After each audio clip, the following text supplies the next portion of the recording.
Bismillah.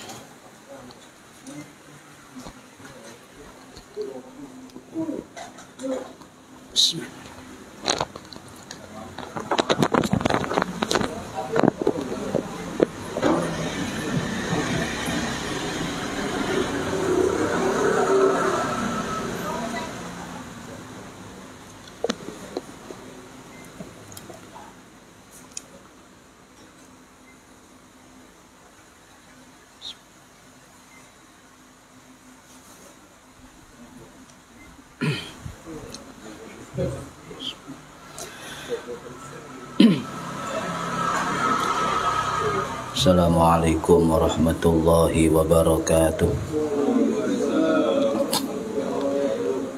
Bismillahirrahmanirrahim. Ila hadratin Nabiyil Mustafa Muhammad sallallahu alaihi wasallam wa ala alihi wa sahbihi ajma'in. Lahumul Fatihah. A'udzu billahi minasyaitonir rajim. Bismillahirrahmanirrahim. Alhamdulillahi rabbil alamin. Arrahmanir rahim. Maliki yaumiddin. Iyyaka na'budu wa iyyaka nasta'in. Ihdinas siratal mustaqim. Siratal ladzina an'amta 'alaihim ghairil maghdubi 'alaihim waladdallin. Rabbighfirli wa liwalidayya amin. Hadiyatan minna ila arwahi masyayikhina wa li muallimina wa li murabbi ruhina wa liman ajazana wa li mursyidina wa li ulamaina wa li muassis wal masyayikh nahdlatul ulama ajma'in wa li awliya tis'ati wa li samu ajma'in, khususan ila ruhi sultanil awliya Syekh Abdul Qadir Al-Jilani radhiyallahu anhu, wa khususan ila ruhi musannif muallif kitab Lubabul Hadis al-alim al-alama al-imam al-mufassir al-muhaddis Imam As-Suyuti As-Syafi'i Al-Ash'ari Al-Misri rahimahullah, wa ila arwahi masyayikhina fil mahad Tebu Ireng Jombang ajma'in, wa ila arwahi masyayikhina fil mahad Darul Ulum Rejoso Peterongan Jombang ajma'in, wa jami'i usulihim wa furu'ihim wa azwajihim wa dzurriyyatihim wa ahli silsilatihim wa muridihim wa muhibbihim wa jam'iyyatihim radhiyallahu anhum. Lahumul Fatihah. A'udzu billahi minasyaitonir rajim. Bismillahirrahmanirrahim. Alhamdulillahi rabbil alamin. Arrahmanir rahim. Maliki yaumiddin. Iyyaka na'budu wa iyyaka nasta'in. Ihdinas siratal mustaqim. Siratal ladzina an'amta 'alaihim ghairil maghdubi 'alaihim waladdallin. Rabbighfirli wa liwalidayya amin. Summa ila abaina wa ummahatina wa jaddatina wa jaddatina wa ila arwahi man fataha hadhil qaryah wa man aqamaha wa li jami'il muslimina wal muslimat wal mu'minina wal mu'minat al ahya'i minhum wal anwat, khususan ila arwahi ahli kubur man hadara fi hadzal majlis ghafarahumullah wa bi barakati majlis ilmi. Mugi-mugi kita lan keluarga kita sedaya diparingi sehat wal afiat lahir batin, kathah lan barokah rezekine, selamat dunia akhirat lan boten wonten alangan gangguan menapa-menapa biidnillahi wa ridallah. Lahumul Fatihah. A'udzu billahi minasyaitonir rajim. Bismillahirrahmanirrahim. Alhamdulillahi rabbil alamin. Arrahmanir rahim. Maliki yaumiddin. Iyyaka na'budu wa iyyaka nasta'in. Ihdinas siratal mustaqim. Siratal ladzina an'amta 'alaihim ghairil maghdubi 'alaihim waladdallin. Rabbighfirli wa liwalidayya amin. A'udzu billahi minasyaitonir rajim. Bismillahirrahmanirrahim. Alhamdulillahi rabbil alamin. Allahumma salli wa sallim wa barik ala sayyidina Muhammadin wa ala alihi wa sahbihi ajma'in, wa la hawla wa la quwwata illa billahil aliyyil azim. Amma ba'du. Ingkang kula hormati para bapak saudara sekalian, jamaah pengajian rutin kitab Lubabul Hadis setiap hari Kamis malam Jumat di aula Sarinyala Indra Pemas Gresik Jawa Timur. Mudah-mudahan khususnya yang hadir fi hadal majelis dan umumnya yang mendengarkan mengikuti via online mendapatkan barokah, manfaat, maslahah, wa ni'matah, wassalamah, wassa'adah, wasyafa'ah fid dini wad dunya wal akhirah. Amin ya rabbal alamin. Monggo niati ngaji ngol ilmu lillahi ta'ala. Halaman 6 baris yang ke-7. Bismillahirrahmanirrahim. Wa qala lan dawu sapa Kanjeng Nabi Muhammad sallallahu alaihi wasallam, naumul alimi utawi sarene wong alim iku afdhalu luwih apik min ibadatil jahili tinimbang ibadahe wong bodho.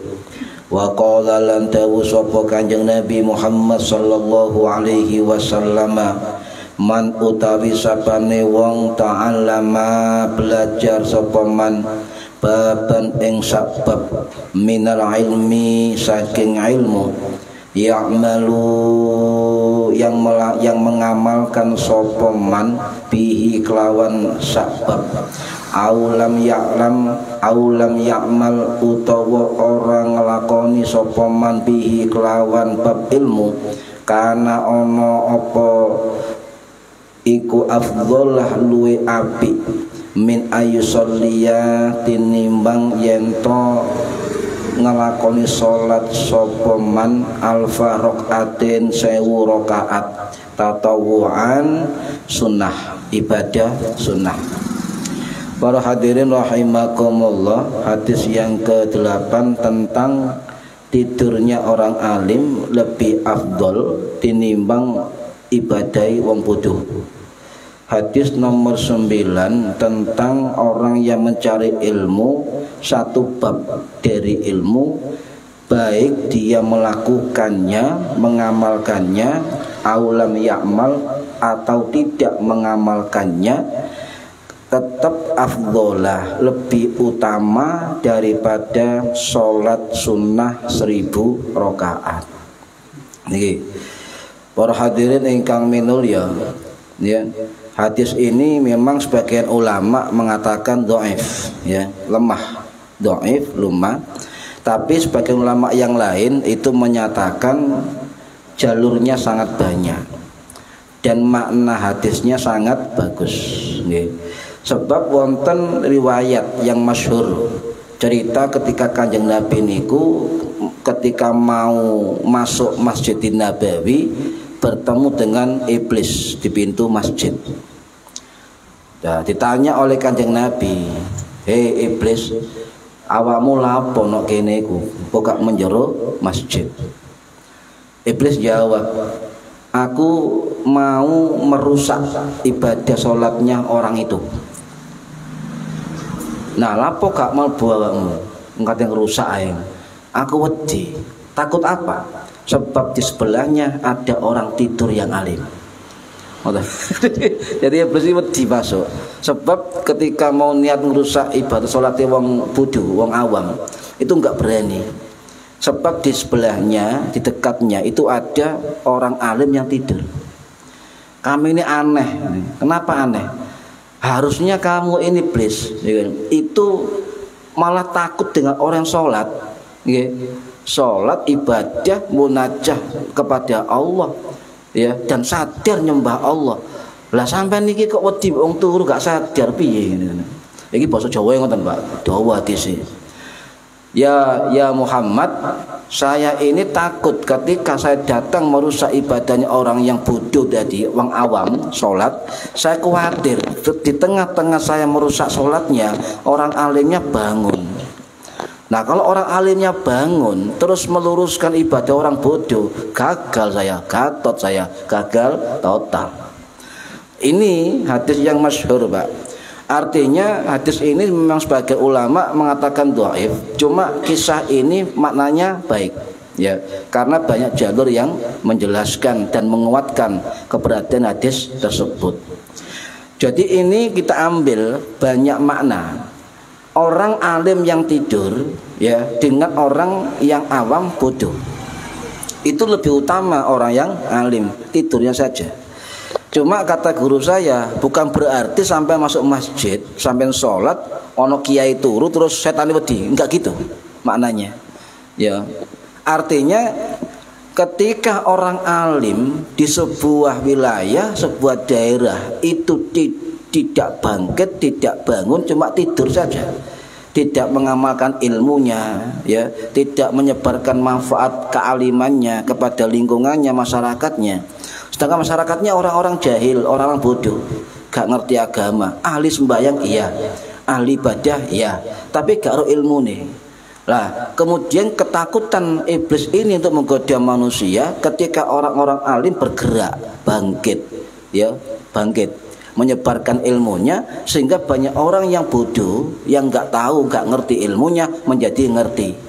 Ini, Pak. Jadi di sebuah wilayah, sebuah desa, sebuah kampung, seharusnya kita bersyukur ketika ada orang-orang yang alim daerah tersebut. Sebab apa? Frekuensi gangguan iblis atau setan atau keburukan kejahatan lebih sedikit daripada tidak ada orang alim. Sebab 1000 orang bodoh itu lebih gampang digoda iblis setan daripada satu orang alim. Faqihun wahidun, satu orang alim itu lebih asyaddu, lebih berat di hadapan iblis. Ini susah banget iblis menggoda orang-orang alim. Lah sekarang sampean coba lihat fenomena sekarang. Yang dikatakan alim yang bagaimana? Apakah yang berjubah? Apakah yang jamaahnya banyak dengan banyak takbir? Apa yang bersorban? Apa yang punya nasab yang bagus? Apa anak kiai? Apa ustad? Apa kiai sing bojone papat? Ini harus dilihat dulu. Ya, sebab fenomena kealiman ini sudah memudar. Makanya PR besar bagi pondok pesantren, bagi mahat ali atau kampus-kampus Islam itu mencetak ulama-ulama, orang-orang yang alim. Tidak hanya alim agama, Pak. Alim di bidang masing-masing. Kedokteran, dokter yang alim, ya, ahli fisika yang alim. Polisi yang alim. Kenapa alim? Orang-orang yang takut kepada Allah, ya, orang takut kepada Allah. Oleh ono satu saja di tingkat masing-masing profesi itu orang-orang alim di bidang masing-masing, maka tingkat mempengaruhi energi negatif setan itu akan lebih sulit, ya. Sebab Nabi dawuh faqihun wahidun asyaddu.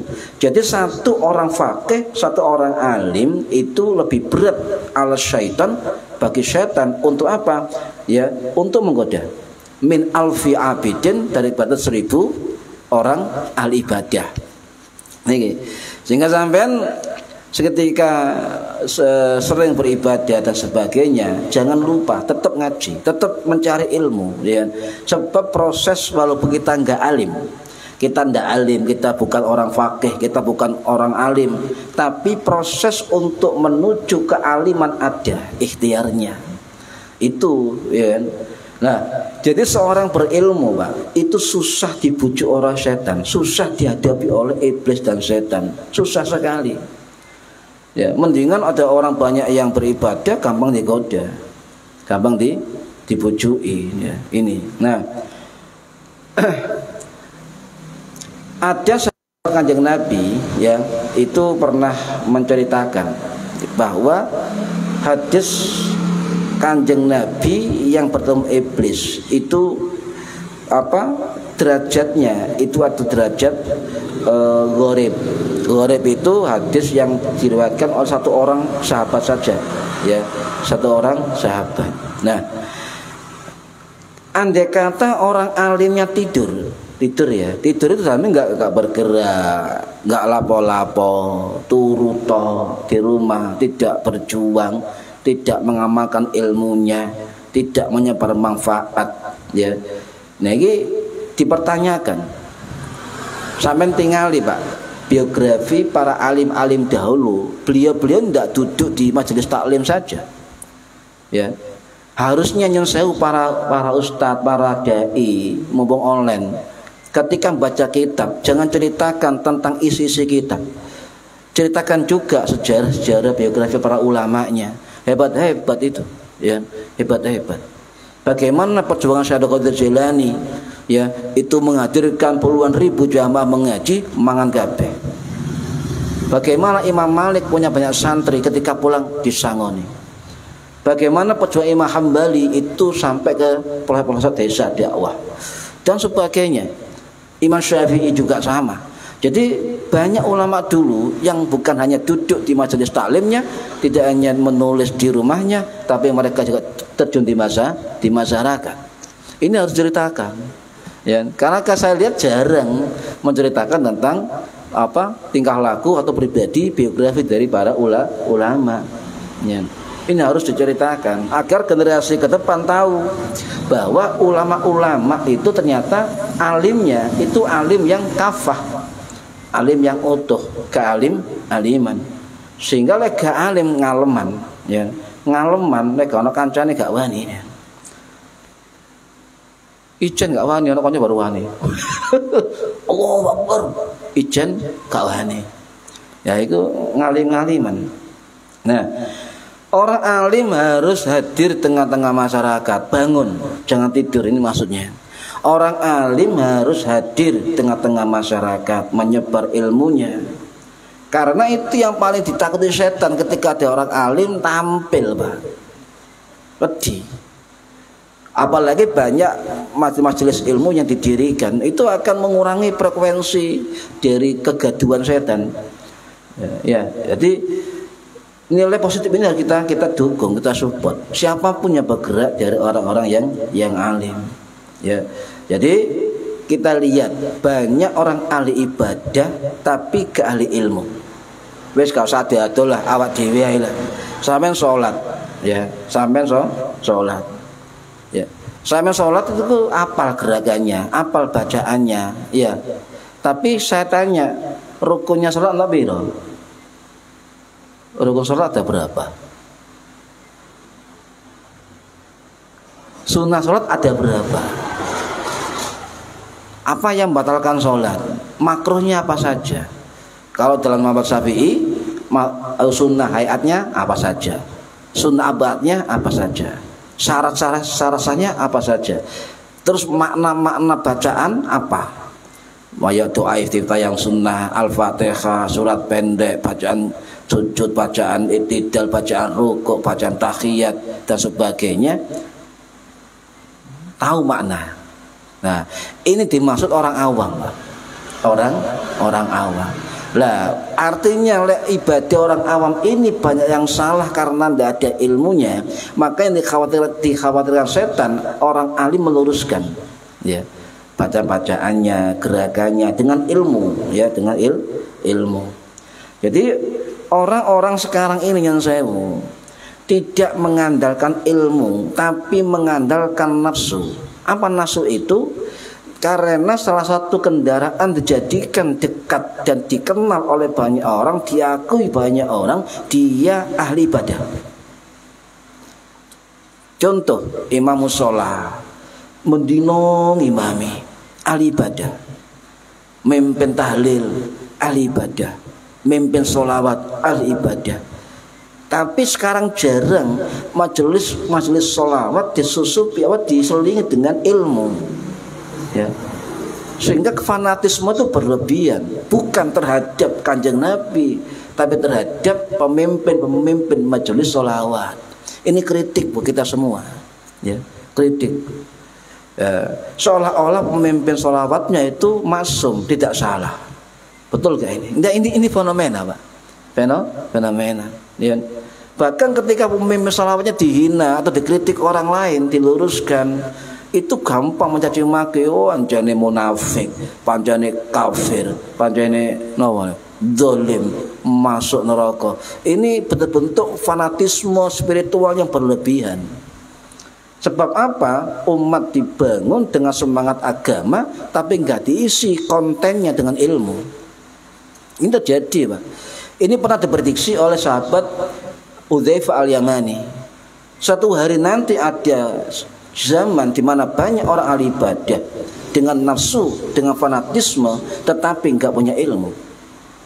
Ya, sehingga para pemimpin-pemimpin itu mudah mengelabui jamaahnya atau umatnya, ya, untuk atas nama agama.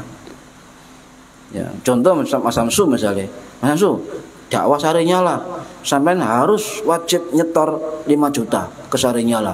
Lek gak 5 juta gak manfaat ilmune. Nah, ini gak setan itu, Pak.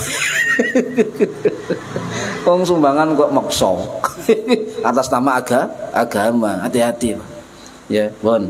Nah, itulah pentingnya ilmu. Jadi jika ada orang alim, setan takut, khawatir tidak bisa menggoda. Ya pasti bisa menggoda, Pak. Tetapi kekuatan untuk menggoda semakin menurun. Sebab salah satu yang ditakuti setan adalah orang-orang yang punya ilmu, ya. Orang yang punya ilmu, sebab bisa membenarkan, bisa meluruskan, bisa menasehati, bisa memberikan kesadaran kepada umat.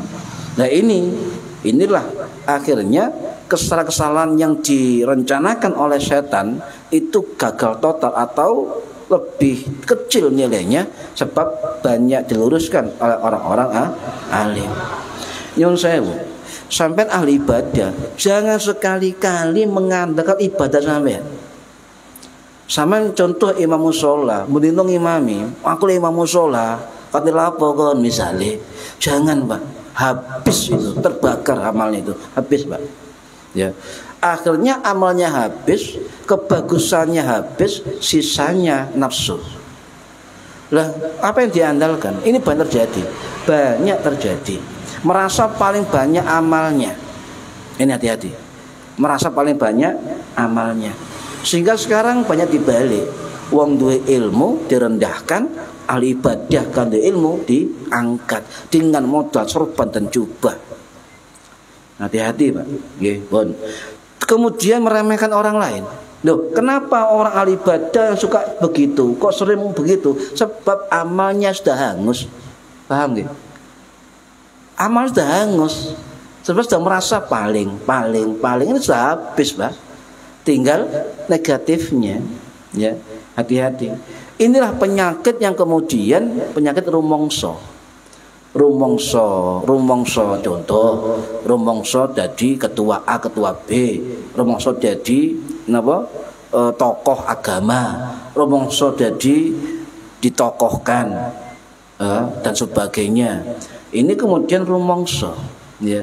Rumongso, lek wong rumongso itu pasti sulit dinasihati, sulit dikritik, bahkan ya sulit menerima ilmu.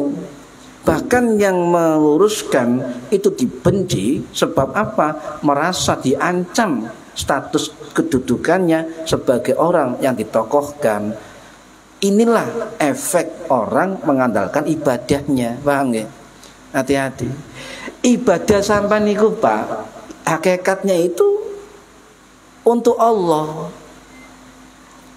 tapi tidak bermanfaat untuk lingkungannya. Hati-hati, sekarang banyak loh, ya. Nah.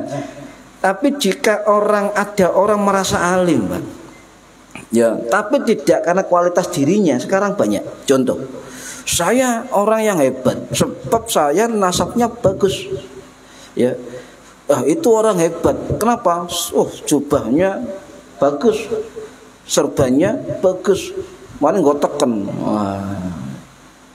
tekan, ya. Dan merendahkan orang lain, mencaci orang lain, ya. Saya tidak logika. Spiritual sekarang amburadul, Pak.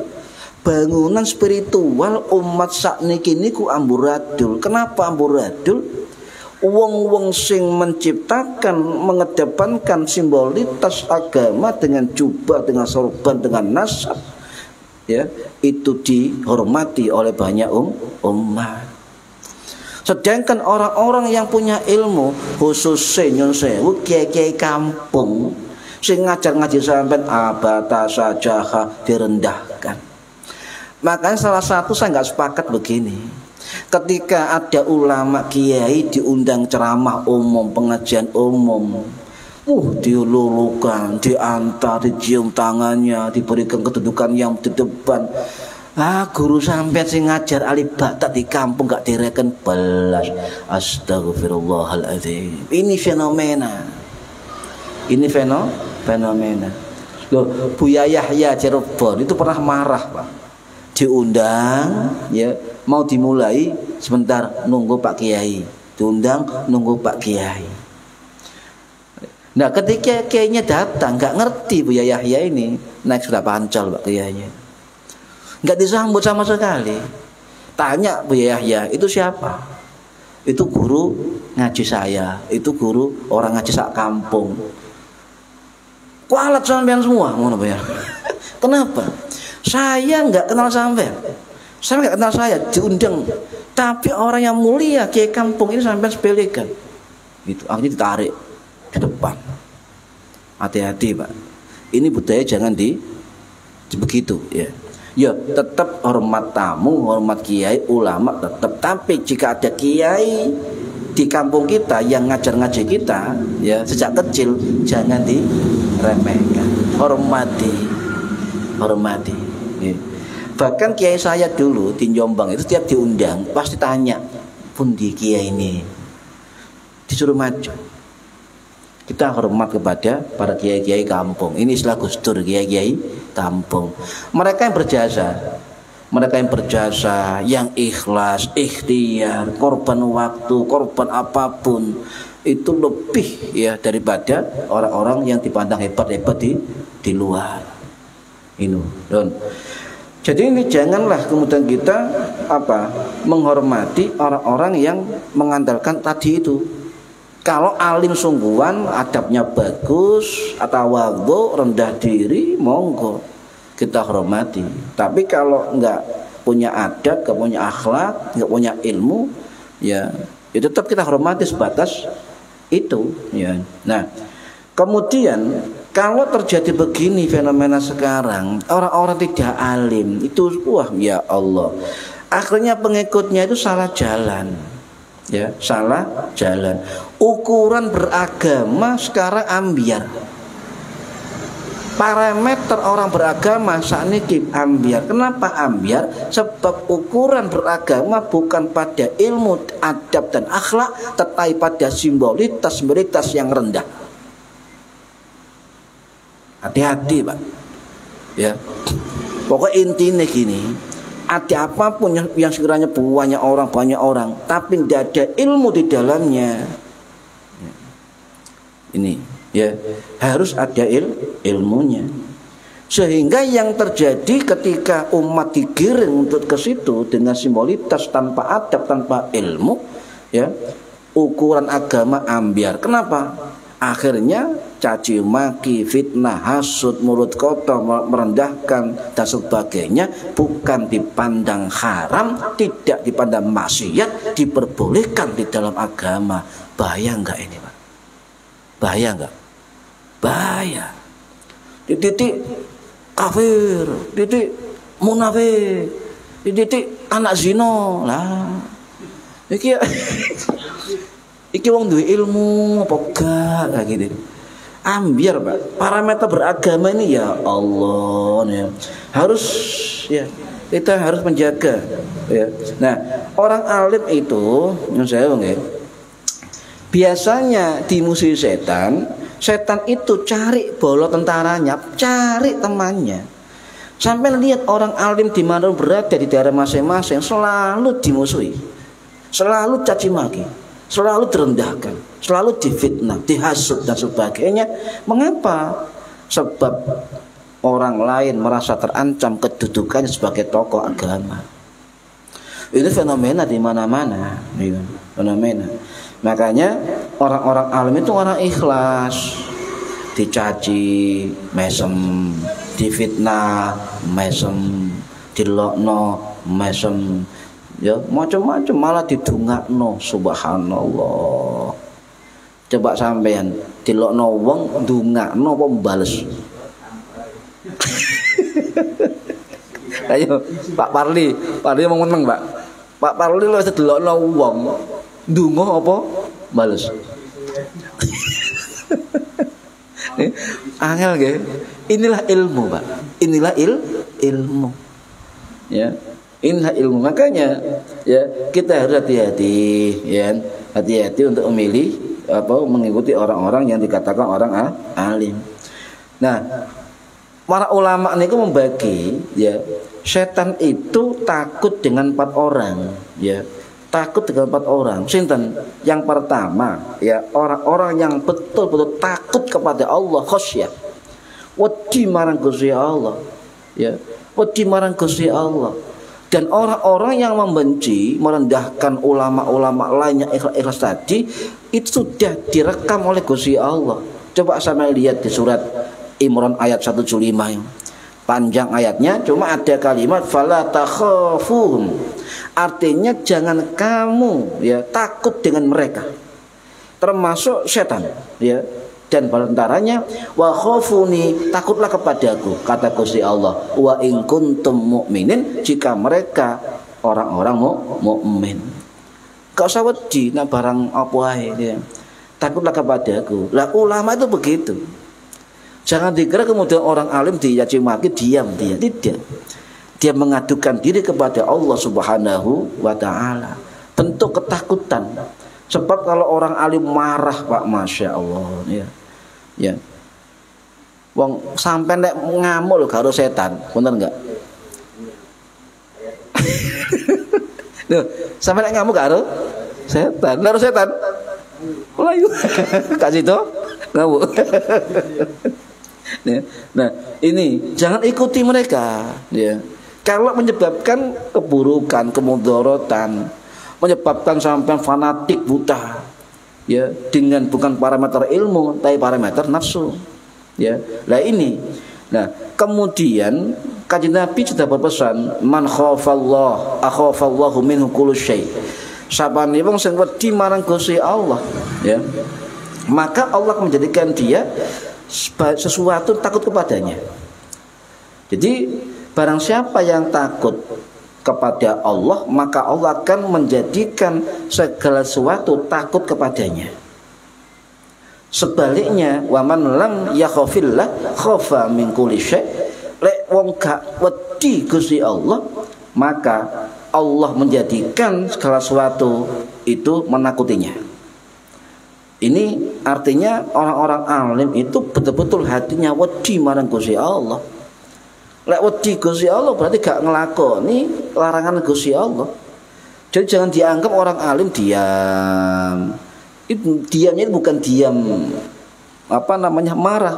Diamnya diam takut kepada Allah. Hati-hati nih, Pak. Orang alim yang diam, yang diamnya takut kepada Allah, ini hati-hati. Ya. Nah, oleh karena itu para hadirin rahimakumullah. Nah, lek rasa takut itu sumbernya dari ilmu yang dimiliki, dari keyakinan yang dimiliki, ya, dari keimanan yang dimiliki, dan dari dia semakin dekat kepada Allah, semakin mengenal Gusti Allah, maka ketakutannya ketakutan yang berkualitas.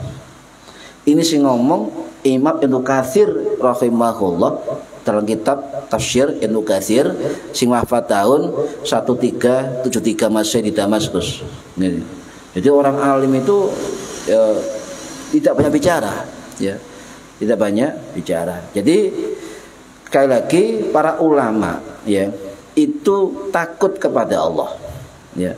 Kalau ada orang yang ngaku ulama tapi dia melanggar larangan Gusti Allah, merendahkan, caci maki, fitnah, hasud, membenci orang lain, mengadu domba orang lain, maka saya yakin bukan ulama. Bukan ulama.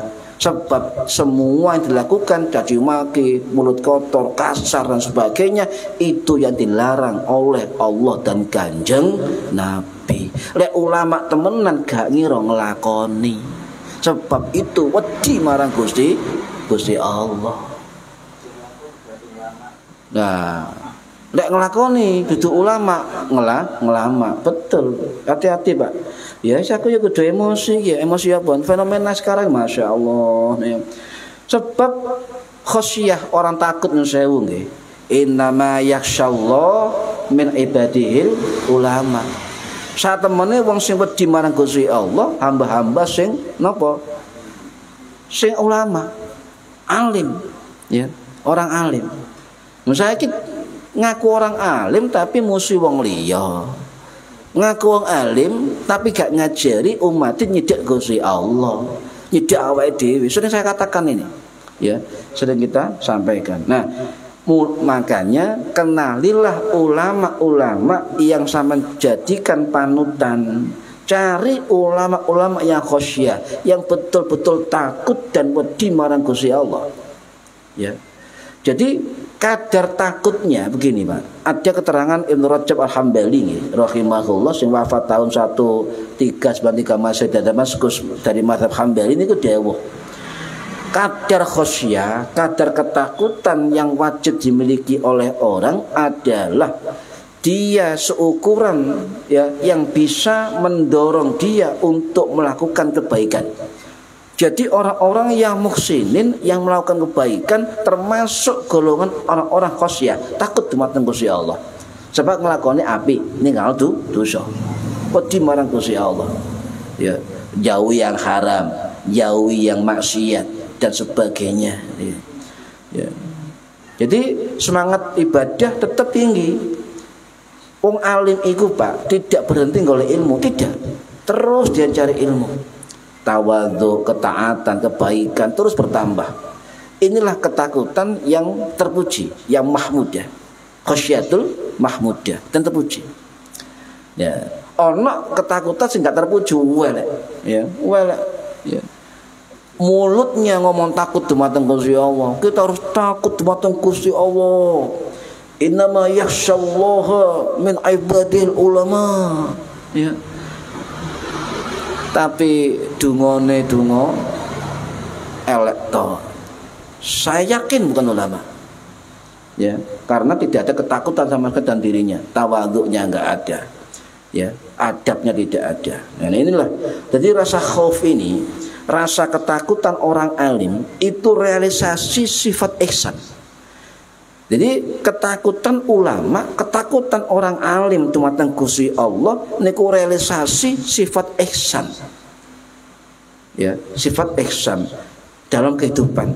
Sehingga orang-orang alim, Pak, itu rata-rata seorang muhsin.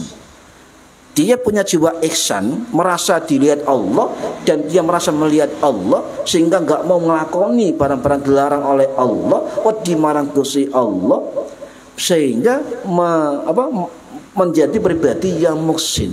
Muhsin itu orang-orang yang bergerak dalam kebaikan, ya, yang terdepan dalam kebaikan, yang bisa mengubah dalam kebaikan. Itu orang-orang muhsin. Ya, orang-orang muhsin. Nah, oleh karena itu ya, orang alim itu nyun sewu nggih, bukan berhenti ngaji.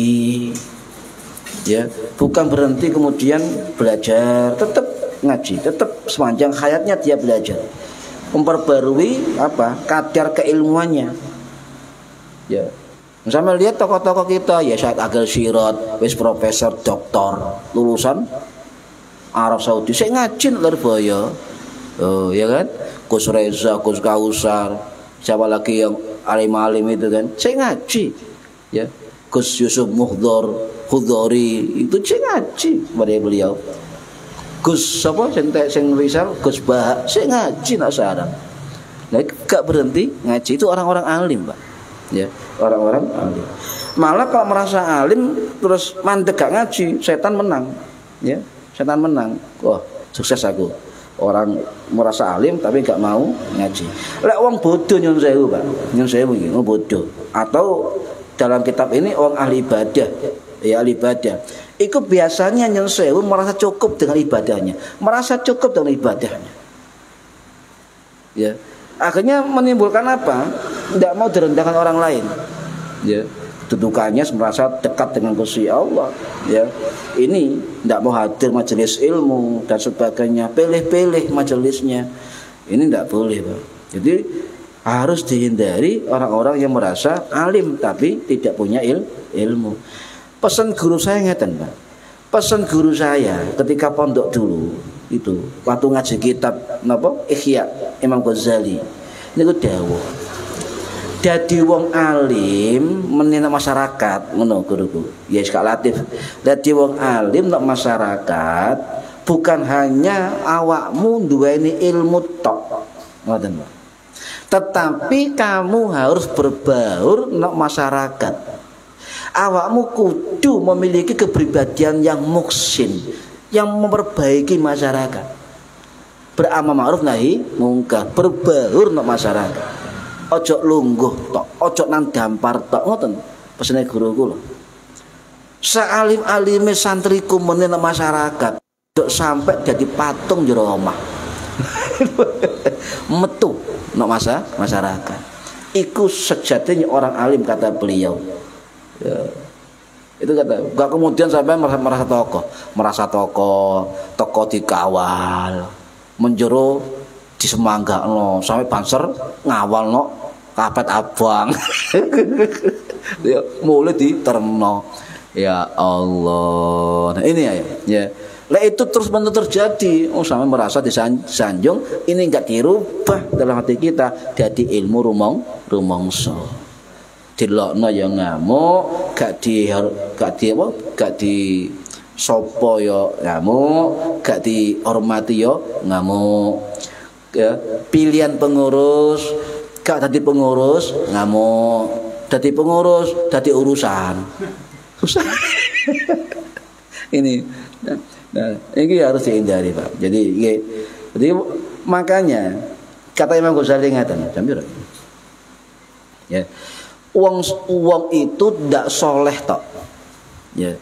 Memang soleh tinggi derajatnya. Imam Ghazali dalam kitab Ihya Ulumuddin, ya, sing wafat tahun 1111 Masehi Titus Iran iku dawuh, uang iku ojo soleh tok, kudu muslih. Muslih. Kata guru tadi kan, uang ojo ihsan tok, kudu muhsin. Sama dengan Imam Ghazali, wong iku ojo dadi wong soleh tok, ya kudu dadi wong muslih. Lho apa bedane? Ya, apa bedane? Wong soleh, Pak, itu manfaat ibadahnya untuk dirinya sendiri. Ya. Pribadinya sendiri.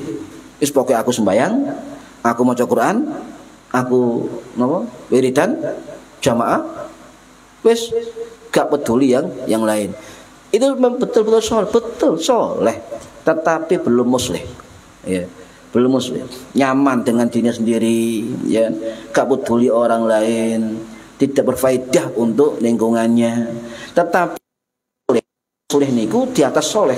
Apa? Orang baik yang bermanfaat untuk dirinya juga untuk orang lain. Ini muslih.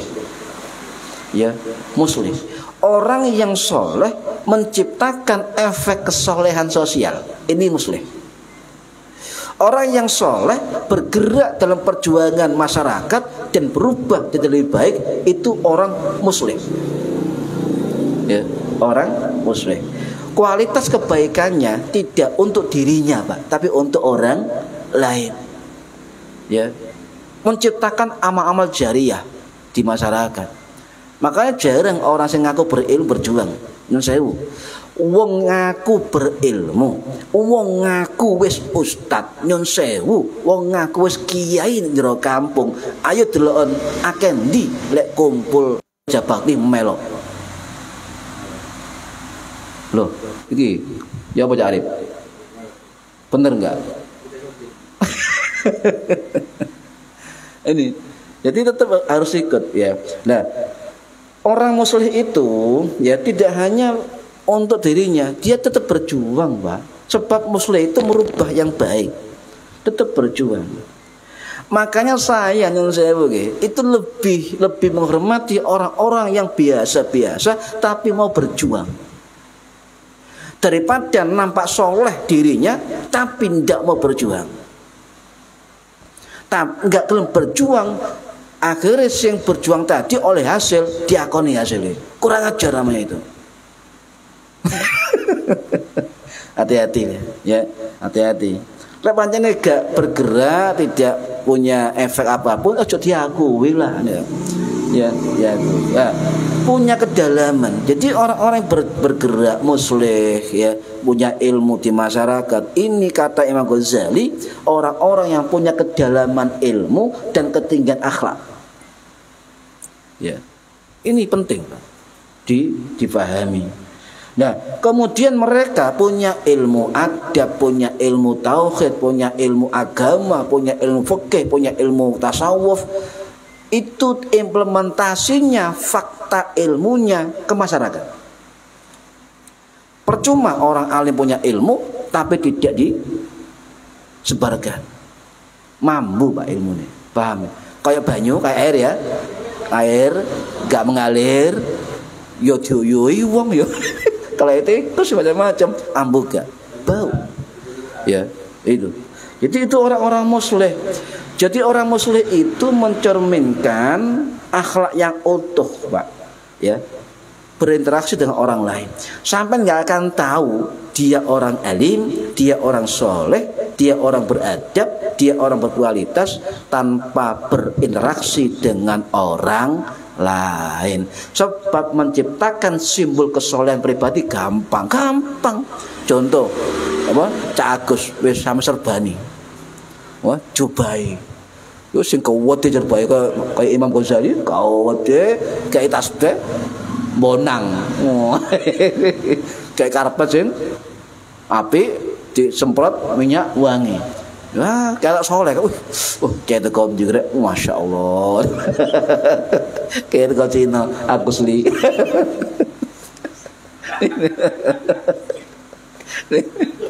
Iya kan, Agus Li kan. Ya ini Pak.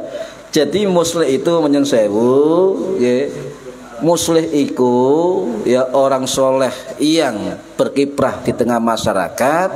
Muslih itu menciptakan kemaslahatan di masyarakat. Ya muslih itu artinya apa sih? Muslih itu orang yang memperbaiki. Muslih itu orang yang berjuang untuk kebaikan. Muslih itu pendamai, juru damai, reformis, pembaharu, itu muslih. Ya, untuk dirinya, untuk keluarganya, untuk masyarakatnya, untuk agamanya, untuk bangsanya, dia muslih. Ya. Muslih. Nah, yang terakhir kata guru saya, ndanya muslih sampean, kudu dermawan. Sampean duwe ilmu, sampean soleh, sampean muslih. Ya. Tapi kudu loman, sebab nyun sewu duwe ilmu derajat dhuwur. Tapi tingkat mencintai kepada Allah, dicintai oleh Allah itu dengan dermawan, dengan loman, ya. Ini perlu diperhatikan, Pak. Nah, hadis terakhir ya, jam terus ya.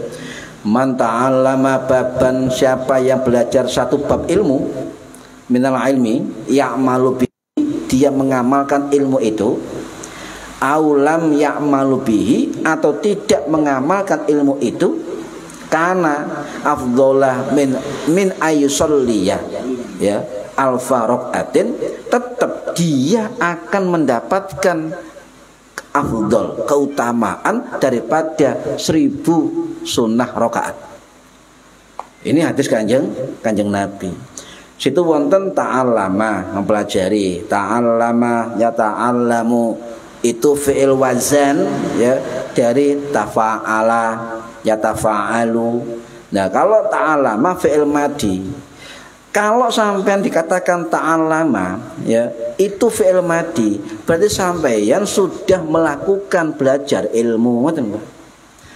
Setelah sampean pelajari ilmu selesai, mbok sampean mengamalkan ilmu sampean, mbok tidak ngamal ilmu sampean, Nabi dawuh kana afdol, itu tetap utama, ya, min ayyusola alfa rokaatin tatawuan, daripada 1000 rakaat sunnah, ya. Ya'mal itu fi'il mudhari', ya, fi'il mudhari'. Nah, kemudian, ya, kalau sampeyan itu kayak begini misalnya ya, ngaji, ya, masih turun-turun ngantuk, ya, tetap kita dalam forum kebaikan, paham ya, dalam majelis kebaikan. Sampai ngerti gak ngerti, ngamal gak ngamal, no, ya, bab ilmu itu tetap sampai duwe keutamaan. Kata Gus Baha, gak maksiat minimal, ya kan, itu. Nah, Imam apa ya? Cuma lihat orang-orang yang Imam Hambali lah. Imam Hambali itu setiap malamnya itu 300 rakaat. Sholat sunnah. Iso, aku gak iso. Lo jujur kan? Aku gak iso. 300 rakaat. Pun bengi Pak Parli. 300 rakaat. Sholat mutlak. Pun bengi ayo sanggup sampean. Tarawih mek piro? Selikur sambat mek 300. Setiap malam beliau 300 rakaat. 300 rakaat, Masya Allah. Imam Bukhari Pak, ya banyak nggak tahu ya. Imam Bukhari itu ketika beliau menyusun Sahih Bukhari, menyusun muqaddimahnya itu di Raudhah.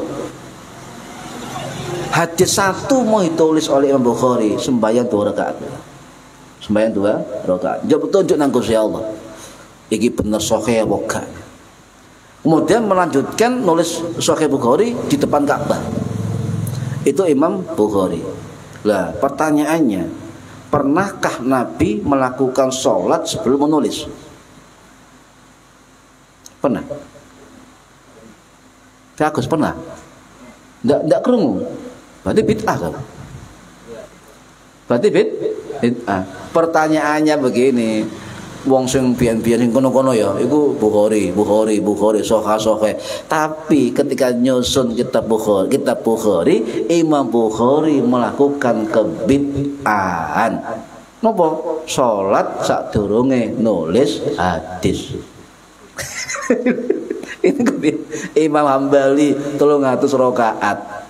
Nah, ini hati-hati. Makanya ikutlah orang-orang yang alim, bukan aliman, ya. Itu kan orang yang alim, ya. Nih, lah sampai terakhir tambah ya. Sampai takoki wong, sampai ngaji diri tapi gak ngamal ilmu ya percuma. Ya, gak ngamal ilmu percuma.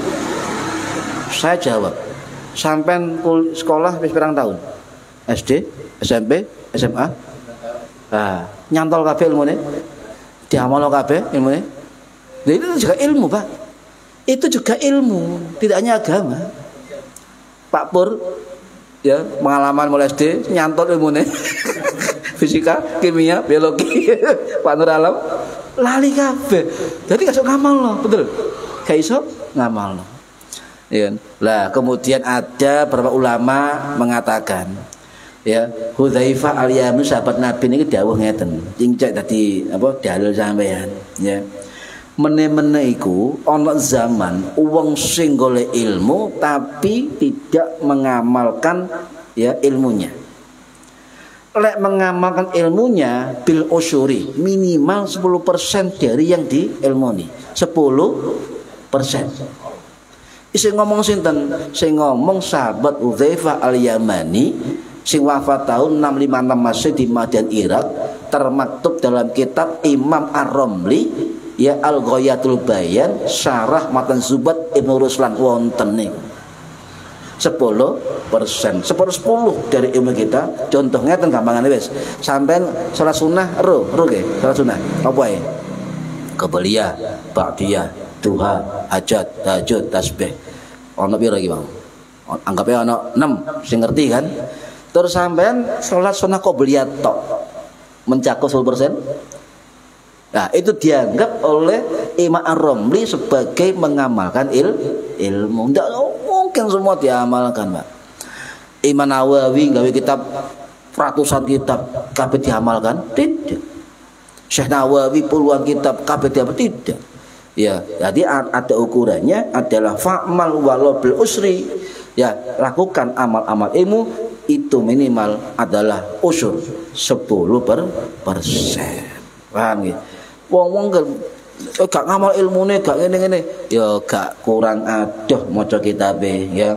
Ini kurang adoh. Wis tak waca terakhir. Ini pesan sahabat Nabi Hudzaifah al-Yamani. Innakum fi zamanin man taraka minkum fihi usyura ma ya'lamu halak. Sesungguhnya kamu akan berada di suatu zaman mereka yang meninggalkan ilmu yang tidak mengamalkan minimal 10%, ya, fihi usyura, ya, 10%, halaka, maka celaka. Akeh ahli ilmu, Pak, kemudian tidak mengamalkan 10% minimal dari amalnya, halak, celaka, zaman celaka, kata beliau, ya. Wasayati zaman, dan nanti ada juga muncul sebuah zaman apa? Man amila fi bil usuri, orang-orang yang mengamalkan ilmunya minimal 10% ma ya'lamun aja, maka ikutlah mereka orang-orang selamat. Paham ya? Ya, artinya golek wong sing alim, sing iso nglakoni ilmu, kadarnya itu 10% dari kealimannya. Paham ya? Gus Bahak lu ngomong dewe, aku gak ke sholat dahulu. Tahu krungu dah? Paling sholat 2 rakaat. Betul. Tapi bukan kemudian turu, enggak kok sampean. Enggak kok sembahyang turu, buka kitab Gus Bahak. Sampean ndak ya. Buka apa? Buka chip. Oke, mungkin manfaat fitni wa dunya wal akhirah. Al-Fatihah. A'udzu billahi minasyaitonir rajim. Bismillahirrahmanirrahim. Maliki yaumiddin. Iyyaka na'budu wa iyyaka nasta'in. Shiratal ladzina an'amta 'alaihim ghairil maghdubi 'alaihim waladdallin. Rabbi firli wa li walidayya. Amin. A'udzu billahi minasyaitonir rajim. Bismillahirrahmanirrahim. Shalli 'alaihi rabbil alamin. Allahumma 'allimna 'ilmal Qur'an wa 'allimna 'ilma la ilaha illallah wa 'allimna min ladunka 'ilman nasiru bihi kamilina fil mahyati wal mamat. Wassallallahu ala sayyidina Muhammad walhamdulillahi rabbil alamin. Wallahu a'lam bissawab. Assalamualaikum warahmatullahi wabarakatuh. Allahumma shalli ala Muhammad.